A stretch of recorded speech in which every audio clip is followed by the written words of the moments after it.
नमस्कार। आकाशवाणी जयपुर अजमेर से प्रस्तुत हैं प्रादेशिक समाचार।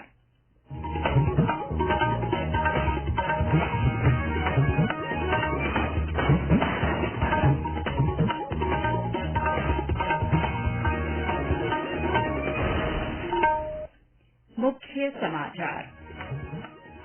प्रधानमंत्री नरेंद्र मोदी ने गांधीनगर में रक्षा प्रदर्शनी का उद्घाटन किया। कहा, पिछले 5 साल में रक्षा निर्यात 8 गुना बढ़ा।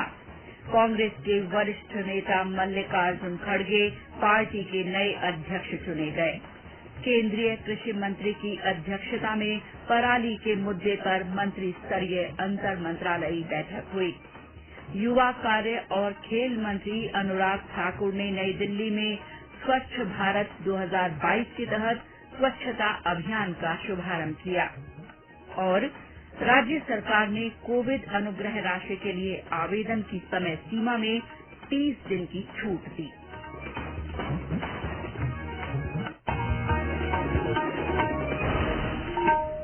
समाचारों के साथ मैं शीला चावला और अब समाचार विस्तार से। प्रधानमंत्री नरेंद्र मोदी ने कहा है कि नया भारत रक्षा क्षेत्र में नवाचार और कार्यान्वयन के मंत्र के साथ आगे बढ़ रहा है। आज गुजरात के गांधीनगर में रक्षा प्रदर्शनी 2022 का उद्घाटन करते हुए श्री मोदी ने कहा कि 8 साल पहले भारत विश्व के सबसे बड़े रक्षा उपकरण आयातक देश के रूप में जाना जाता था, लेकिन नए भारत ने इच्छा शक्ति दिखाई और मेक इन इंडिया आज रक्षा क्षेत्र में सफलता की कहानी बन रहा है। ये देश का ऐसा पहला डिफेंस एक्सपो है जिसमें केवल भारतीय कंपनियां ही भाग ले रही हैं। केवल मेड इन इंडिया रक्षा उपकरण ही है। पहली बार किसी डिफेंस एक्सपो में भारत की मिट्टी से, भारत के लोगों के पसीने से बनी अनेक विध उत्पाद, हमारे ही देश की कंपनियां, हमारे वैज्ञानिक, हमारे युवाओं का सामर्थ्य आज हम लौह पुरुष सरदार पटेल की धरती से दुनिया के सामने हमारे सामर्थ्य का परिचय दे रहे हैं। प्रधानमंत्री ने कहा कि भारत का रक्षा निर्यात पिछले 5 वर्षों में 8 गुना बढ़ा है और देश से विश्व के 75 से अधिक देशों में रक्षा सामग्री और उपकरण का निर्यात किया जा रहा है। प्रधानमंत्री ने कहा कि वर्ष 2021-22 में भारत का रक्षा निर्यात $1 अरब 69 करोड़ तक पहुंच गया। प्रधानमंत्री ने भारत पैवेलियन में हिंदुस्तान एरोनॉटिक्स लिमिटेड द्वारा विकसित स्वदेशी प्रशिक्षण विमान HTT-40 का उद्घाटन किया। इस दौरान उन्होंने मिशन डेफ स्पेस का शुभारंभ किया और गुजरात में डीसा हवाई पट्टी की आधारशिला रखी। श्री मोदी ने कहा कि रक्षा प्रदर्शनी 2022 में नए भारत और उसकी क्षमताओं को दिखाया गया है और इसे अमृत काल के समय में लागू किया जा रहा है। रक्षा प्रदर्शनी के दौरान दूसरा हिंद महासागर क्षेत्र IOR+ सम्मेलन भी होगा। प्रधानमंत्री ने कहा कि आज अंतर्राष्ट्रीय सुरक्षा से लेकर वैश्विक व्यापार तक समुद्री सुरक्षा वैश्विक प्राथमिकता के रूप में उभर कर सामने आई है। श्री मोदी ने कहा कि भविष्य में एक मजबूत राष्ट्र के लिए अंतरिक्ष प्रौद्योगिकी आवश्यक है।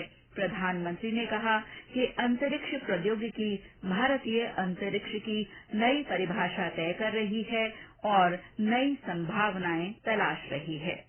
मिशन डिफेंस स्पेस देश के प्राइवेट सेक्टर को भी अपने सामर्थ्य दिखाने का अवसर देगा। देश में भविष्य की संभावनाओं को देखते हुए भारत को अपनी इस तैयारी को और बढ़ाना होगा। हमारी डिफेंस फोर्सेस को नए इनोवेटिव सॉल्यूशन खोजने होंगे। देश में भारत की शक्ति सीमित न रहे और इसका लाभ भी केवल भारत के लोगों तक ही सीमित न हो, ये हमारा मिशन भी है, हमारा विजन भी है।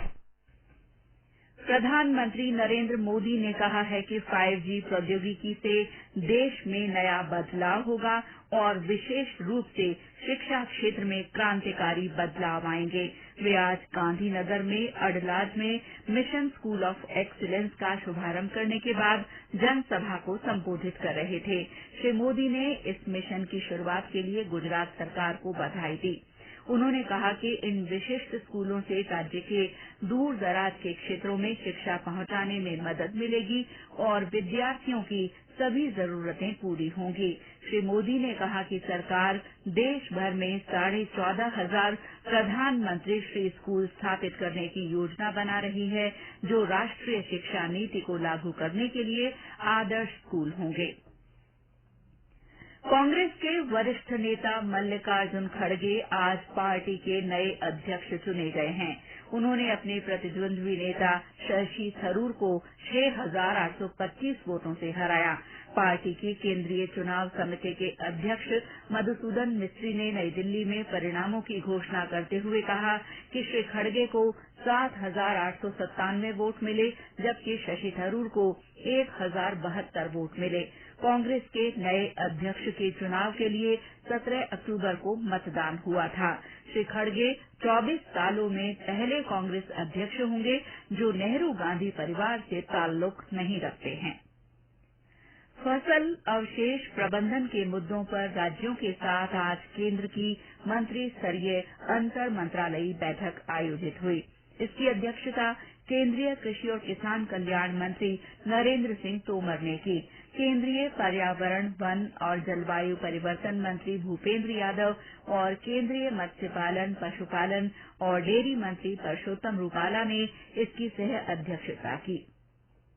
बैठक में तीनों मंत्रियों ने पराली जलाने से रोकने के बारे में राज्यों के साथ गहन विचार विमर्श किया।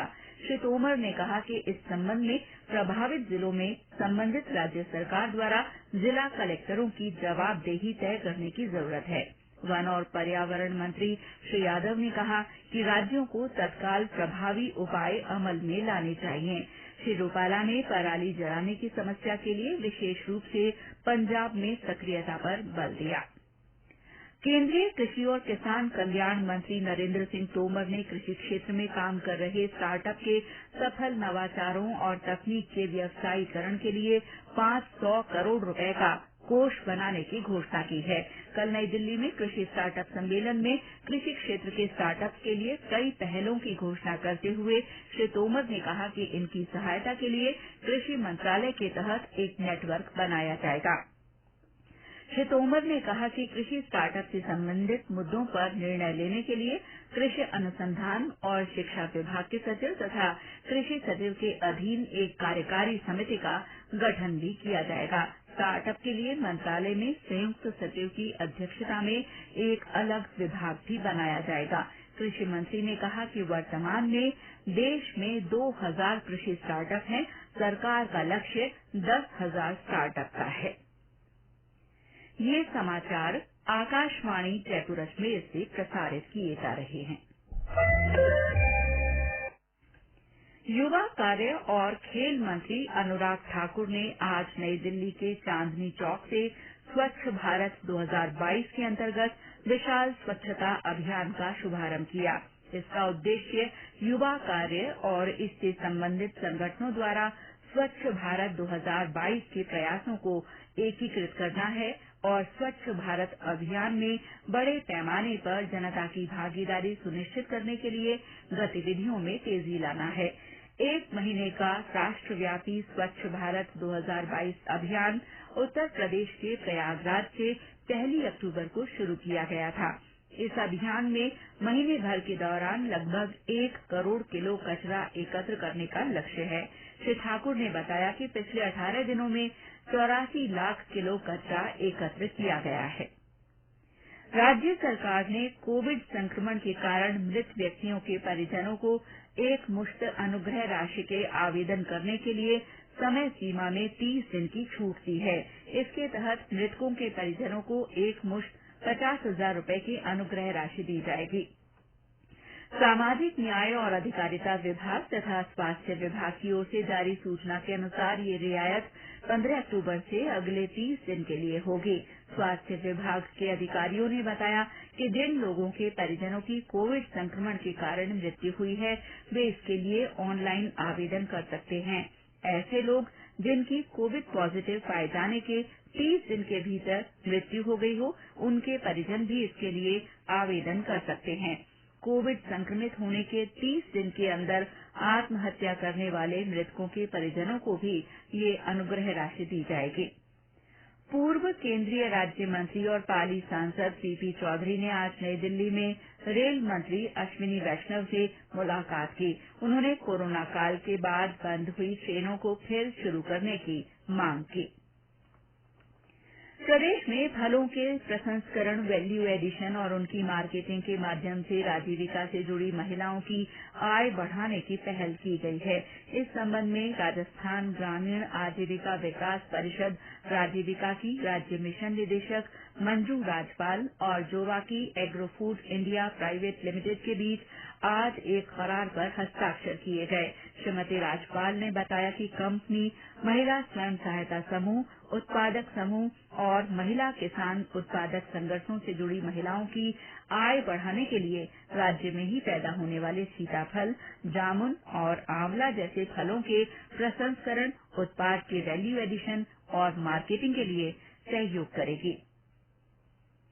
भ्रष्टाचार निरोधक ब्यूरो ने आज जोधपुर में एक कार्रवाई करते हुए एक पटवारी को 25,21,000 रुपए की रिश्वत लेते रंगे हाथों गिरफ्तार कर लिया। आरोपी पटवारी पटवार हल्का पूंजला तहसील जोधपुर में पदस्थापित है। ब्यूरो के महानिदेशक बीएल सोनी ने बताया कि आरोपी पटवारी परिवादी की जमीन का नामांतरण खोलने और तरमीम करने की एवज में रिश्वत के रूप में एक प्लॉट या 50 लाख रुपए की रिश्वत देने का दबाव बना रहा था। ब्यूरो की जोधपुर टीम ने आज कार्रवाई करते हुए पटवारी को गिरफ्तार कर लिया। आरोपी पटवारी परिवादी से पहले भी 50,000 रुपए की रिश्वत ले चुका था। दीपावली के अगले दिन 25 अक्टूबर को आंशिक सूर्य ग्रहण होगा। भारत में सूर्य ग्रहण अपराह्न से शुरू होगा, लेकिन इसका अंत सूर्यास्त के बाद होने के कारण देखा नहीं जा सकेगा। जयपुर में ग्रहण 4:32 से शुरू होगा और सूर्यास्त के समय तक ये 1 घंटा 19 मिनट तक देखा जा सकेगा। माउंट आबू में सूर्य ग्रहण 4:34 से कुल 1.5 घंटे तक देखा जा सकेगा। इसी तरह उदयपुर में 4:35 से शुरू होकर सूर्यास्त तक शाम 6 बजे के बीच कुल 1 घंटा 25 मिनट की अवधि में दिखाई पड़ेगा। इस बार सूर्य ग्रहण की वजह से गोवर्धन पूजा 26 अक्टूबर को और भाई दूज का त्योहार 27 अक्टूबर को मनाया जाएगा। अगला सूर्य ग्रहण 2 अगस्त 2027 को दिखाई देगा, जो पूर्ण सूर्य ग्रहण होगा। अमावस्या को सूर्य ग्रहण तब पड़ता है जब चंद्रमा पृथ्वी और सूर्य के बीच आ जाता है और वे तीनों एक सीध में आ जाते हैं। सूर्य ग्रहण को विशेष चश्मे के बिना नहीं देखना चाहिए। और अंत में मुख्य समाचार एक बार फिर। प्रधानमंत्री नरेंद्र मोदी ने गांधीनगर में रक्षा प्रदर्शनी का उद्घाटन किया। उन्होंने कहा कि पिछले 5 साल में रक्षा निर्यात 8 गुना बढ़ा है। कांग्रेस के वरिष्ठ नेता मल्लिकार्जुन खड़गे पार्टी के नए अध्यक्ष चुने गए हैं। केंद्रीय कृषि मंत्री की अध्यक्षता में पराली के मुद्दे पर मंत्री स्तरीय अंतर मंत्रालयी बैठक हुई। युवा कार्य और खेल मंत्री अनुराग ठाकुर ने नई दिल्ली में स्वच्छ भारत 2022 के तहत स्वच्छता अभियान का शुभारंभ किया। और राज्य सरकार ने कोविड अनुग्रह राशि के लिए आवेदन की समय सीमा में 30 दिन की छूट दी है। इसी के साथ प्रादेशिक समाचार बुलेटिन समाप्त हुआ। नमस्कार।